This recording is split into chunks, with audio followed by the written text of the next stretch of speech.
A week after a pair of massive earthquakes in Turkey and Syria, amazingly, people are still being found alive in the rubble, but the full scope of this loss is hard to grasp. More than 36,000 lives lost.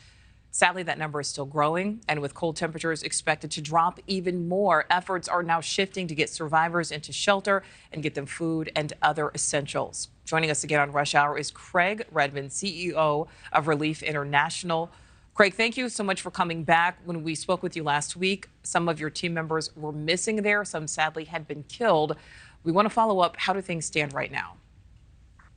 Hi, Nicole. Good to be with you. Thanks for having us. I'm so sorry to report that 4 of our team members are confirmed to have died in the earthquake itself, along with their families. And so, as an organization, we were just heartbroken, excuse me, about this.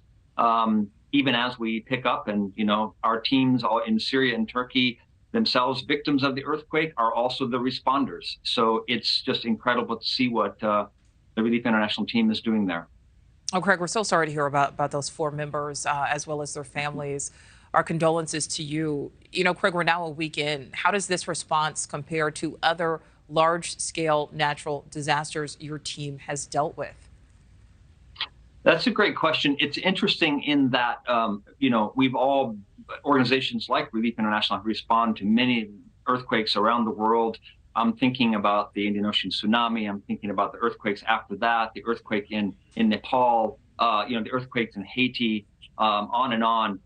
They compare in some ways. In other ways, if you think about the combination, particularly in the Syria context, the combination of the earthquake itself, the cold that they're experiencing there right now, and then, of course, the conflict. And the combination of those various elements make this a complex humanitarian crisis that is unlike so many others. Well, Craig, speaking of that complexity, how do relief efforts compare between Turkey and Syria? Both countries impacted, but some say the relief effort in Syria is being complicated by a long-running civil war.